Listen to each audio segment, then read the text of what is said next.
Hello, Mark. My name is Andrew. My student number is 19. I'm a freshman at NZUE, and today I'm going to read a speech of Pamela Meyer, How to Spot a Liar. Okay, now I don't want to alarm anybody in this room, but it just come to my attention that the person to your right is a liar. Laughter. Also, the person to your left is a liar. Also, the person sitting in your very seat is a liar. We're all liars. What I'm going to do today is I'm going to show you what the research says about why we're all liars, how you can become a lie spotter, and why you might want to go the extra mile and go from lie spotting to truth seeking, and ultimately to trust building. Now, speaking of trust, ever since I wrote this book, Lie Spotting, no one wants to meet me in person anymore. No, no, no, no, no. They say, it's okay, we'll email you after. I can't even get a coffee date at Starbucks. My husband's like, honey, deception? Maybe you could have focus on cooking. How about French cooking? So before I get started, what I'm going to do is I'm going to clarify my goal for you, which is not to teach a game of gotcha. Life, life, Lie spotter aren't those nitpicky kids, those kids in the back of the room that are shouting gotcha, gotcha. Your eyebrow twitched. You flared your nostril. I watched that TV show Lie to Me. I know you're lying. No, lie spotters are armed with scientific knowledge of how to spot deception. They use it to get to the truth, and they do what mature leaders do every day. They have difficult conversation with difficult people, sometimes during very difficult times. And they start that path by accepting a core perception, and that proposition is the following: lying is a cooperative act. Think about it, a lie has no power whatsoever, whatsoever by its mere utterance. Its power emerges when someone else agrees to believe the lie. So I know it may sound like tough love, but look, if at some point you got lied to, it's because you agreed to get lied to. Truth number one about lying. Lying is a cooperative act. Now, not all lies are harmful. Sometimes we were willing participants in deception for the sake of a social dignity, maybe to keep a secret that should be kept secret. We say, nice song. Honey, you don't look fat in that, no. Or we say, favorite of the digerati. You know, I just fished that email out of my spam folder. So sorry. But there are times when we are unwilling participants in deception, and that can have dramatic costs for us. Last year saw $997 billion in corporate fraud alone in the United States. That's that's an eyelash under $1 trillion. That's 7% of revenues. Deception can cost billions. Think Enron, Madoff, the mortgage crisis. Or in the case of double agents and traitors like Robert Hansen or Aldrich Ames, lies can betray our country. They can compromise our security. They can undermine the democracy. They can cause the death of those that defend us. Deception is actually serious business. This conman, Henry Oberlander, he was such an effective conman. British authorities say he could he could have undermined the entire banking system of the Western world. And you can find this guy on Google. You can't find him anywhere. He was interviewed once and he said the following. He said, look, I've got one rule, and this was Henry's rule. He said, look, everyone is willing to give you something. They are ready to give you something for whatever it is they're hungry for. And that's the crux of it. If you don't want to be deceived, you have to know what is it that you're hungry for. And we all kind of hate to admit it. We wish we were better husbands, better wives, smarter, more powerful, taller, richer. The list goes on. Lying is an attempt to bridge that gap, to connect our wishes and our fantasies about who we wish we were, how we wish we could be, with what we really like. And boy are we willing to fill in those gaps in our lives with lies. On a given day, studies show that you may be lied to anywhere from 10 to 200 times.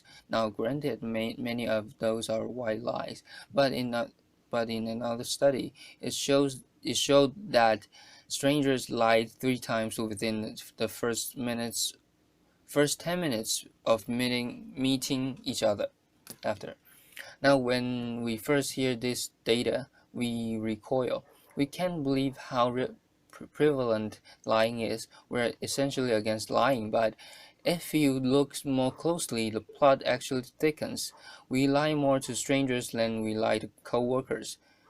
Extro- extroverts lie more than introverts. Men lie 8 times more about themselves than they do other people. Women lie more to protect other people. If you're an average married couple, you are going to lie to your spouse in 1 out of every 10 interactions. Now, you may think that's bad. If you're unmarried, that number drops to 3. Lying is complex. It's, it's woven into the fabric of our daily and our business lives. We're deeply, we're deeply ambivalent about the truth. We we parse it out on an as needed basis, sometimes for very good reasons, other times just because we don't understand the gaps in our lives. That's truth number two about lying. We're against lying, but we're covertly for it in ways that our society has sanctioned for centuries and centuries and centuries. It's as old as breathing. It's part of our culture. It's part of our history. Think Dante, Shakespeare, the Bible, news of the world, laughter. Lying has evolutionary value to us as a species. Researchers have long known that the more intelligent the species, the larger the neocortex, the more likely it is to be deceptive. Now you might remember Coco. Does anybody remember Coco, the gorilla who was taught sign language? Coco was taught to communicate via sign language. Here's Coco with her kitten. It's a cute kitten, fluffy pet kitten. Coco once blamed her pet kitten for ripping a sink out of the wall. Laughter. We are hardwired to become leaders of the pack. It starts really early. How early? Well, babies will fake a cry, pause, wait to see who's coming, and then go right back to crying. 1-year-olds learn concealment, laughter. 2-year-olds bluff. 5-year-olds lie outright. They manipulate via flattery.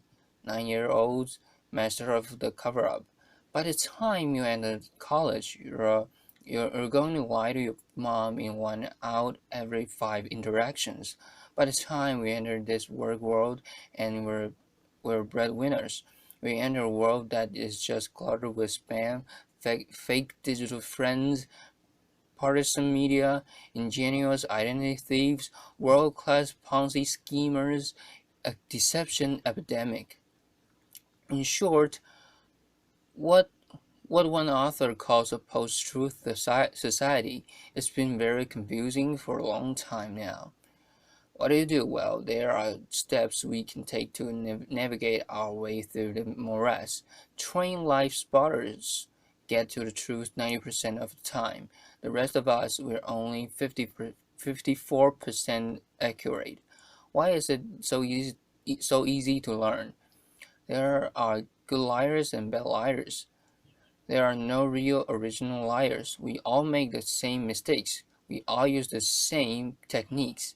So what I'm going to do is I'm going to show you two patterns of deception, and then we're going to look at the hot spots and see if we can find them ourselves. We're going to start with speech. Video. Bill Clinton. I want you to listen to me. I'm going to say this again. I did not have sexual relations with that woman, Miss Lewinsky. I never told anybody to lie. Not a single time, never. And these allegations are false. And I need to go back to work for the American people. Thank you. Applause. Pamela Meyer. Okay, what, what were it? The telltale signs. Well, first we heard what's known as a non-contracted denial. Studies shows that people who are overdetermined in their denial will resort to formal rather than informal language. We also heard distancing language. That woman. We know that liars will unconsciously distance themselves from their subject, using language as their tool. Now, if Bill Clinton had said, "Well, to tell you the truth," or Richard Nixon's favorite, "in all candor," he would have been a dead giveaway for any life spotter that knows that qualifying language, as it's called, qualifying language like that, further discredits the subject. Now, if he had repeated the question in its entirely, or if he had peppered peppered his account with a little too much detail, and we're already glad he didn't do that, he would have further described himself. Freud had it right. Freud said, "Look, there's much more to it than speech. No mortal can keep a secret. If his lips are silent, he chatters with his fingertips. And we all do it no matter how powerful you are. We all chatter with our fingertips. I'm going to show you Dominic Strauss-Kahn with Obama, who's chattering with his fingertips." Laughter. Now this brings us to our next pattern, which is body language. With body language, here's what you've got to do. You've really got to just throw your assumptions out the door. Let the science temper your knowledge a little bit, because we think liars fidget all the time. Well, guess what? They're known to freeze their upper bodies when they're lying. We think liars won't look you in the eyes. Well, guess what? They look you in the eyes a little too much just to compensate for that myth. We think warmth and smiles convey honesty, sincerity, but a trained light spotter can spot a fake smile a mile away. Can you all spot the fake smile here? You can consciously contract the muscles in the cheeks, but the real smiles in the eyes, the crow's feet of the eyes, they cannot be consciously contracted, especially if you overdid the Botox. Don't overdo the Botox. Nobody will think you're honest.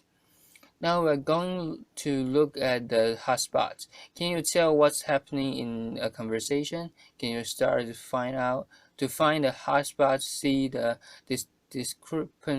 discrepancies between someone's words and someone's actions?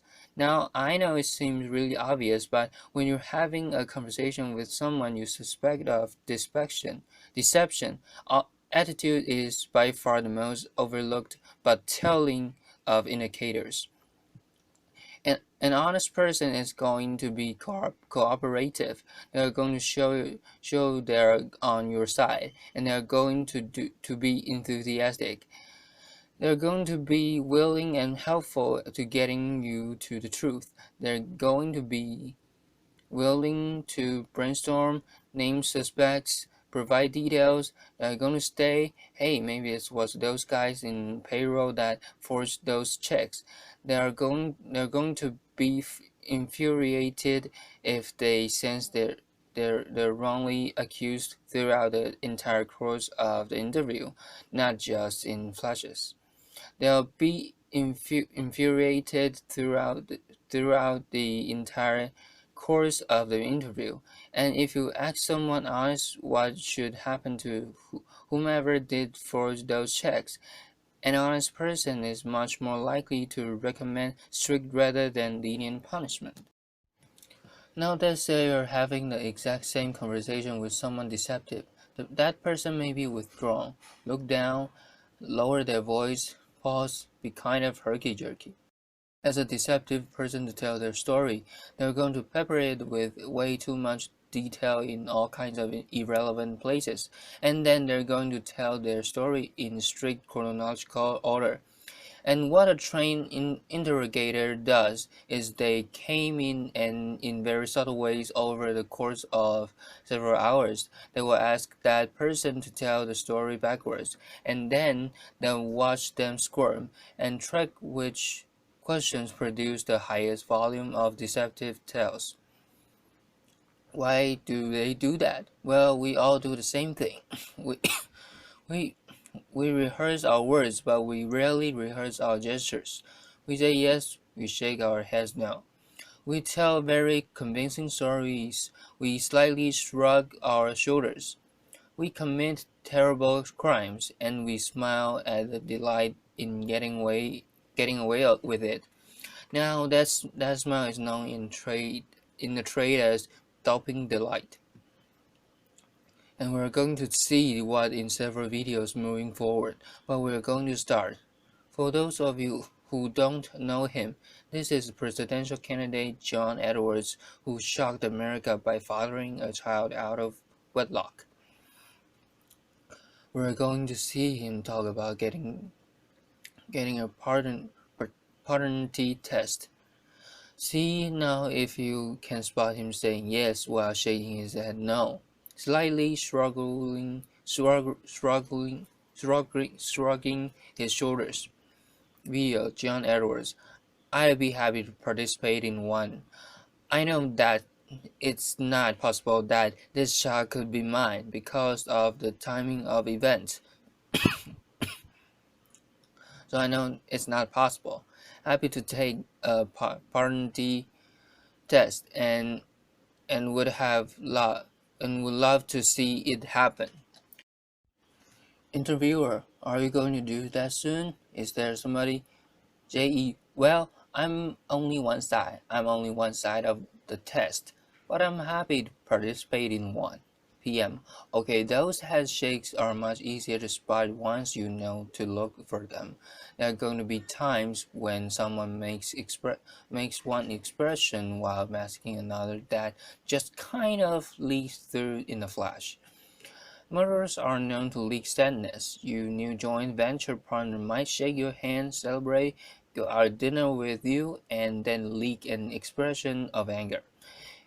And we're not all going to become facial expression experts overnight here, but there's one I can teach you that's very dangerous and it's easy to learn, and that's the expression of contempt. Now with anger, you got two people on an even playing field. It's still somewhat of a healthy relationship, but when anger turns to contempt, you've been dismissed.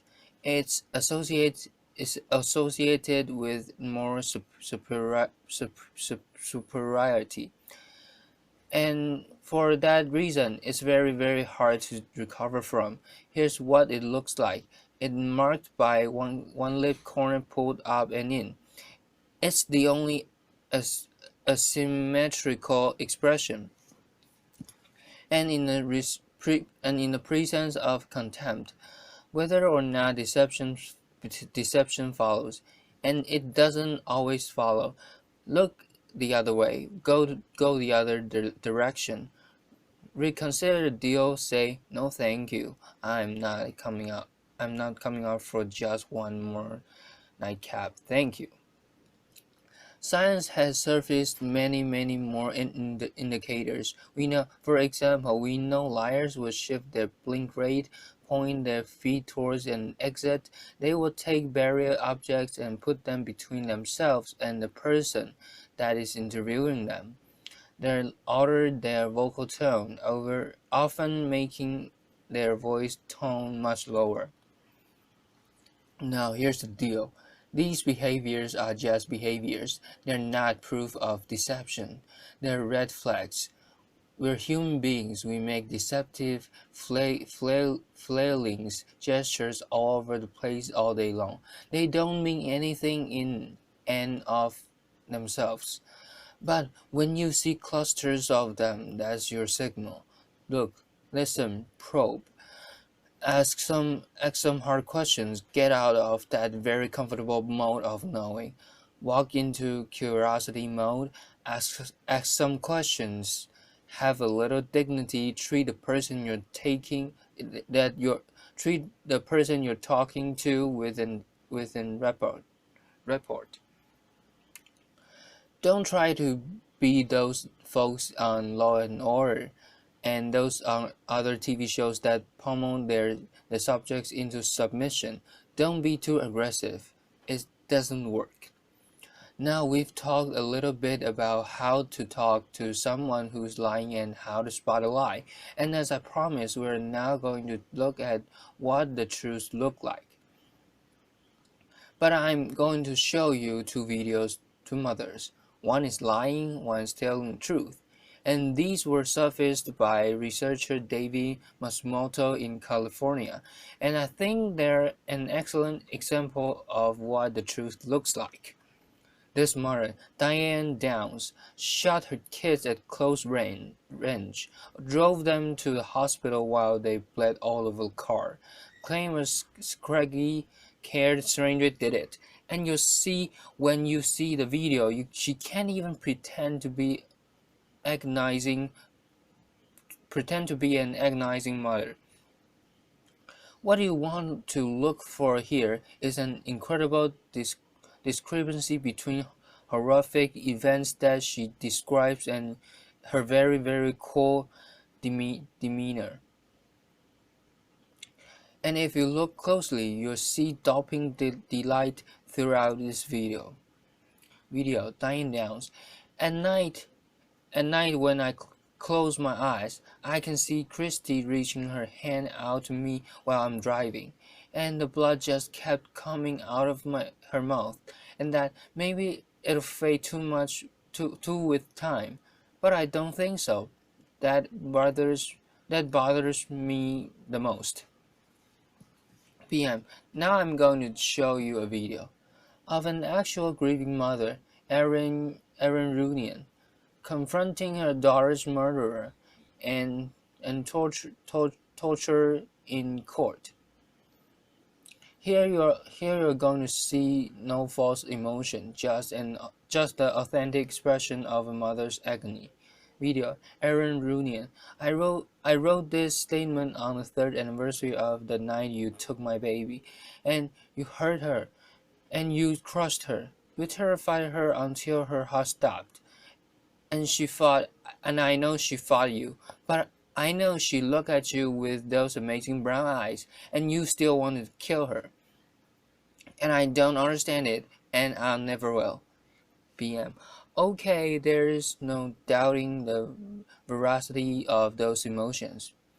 Now the technology around what the truth looks like is progressing on, the science of it.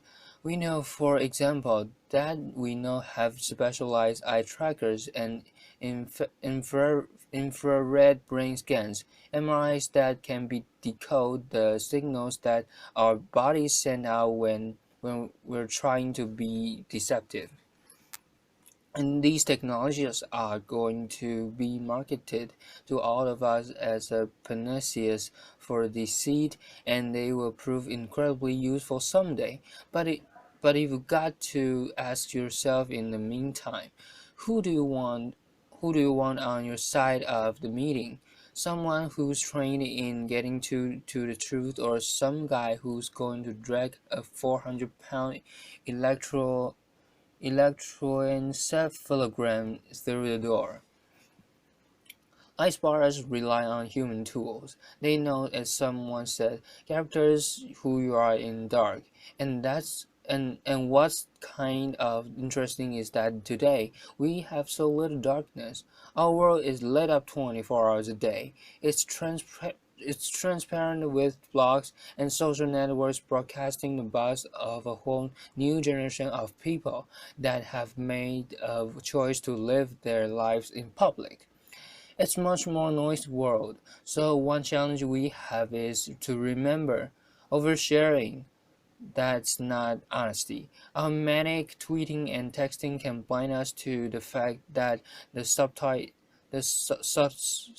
subtleties of human decency, character, and integrity. That's still what matters. That's always what's going to matter. So in this much noisier world, it might make sense for us to be just a little bit more explicit about our moral code.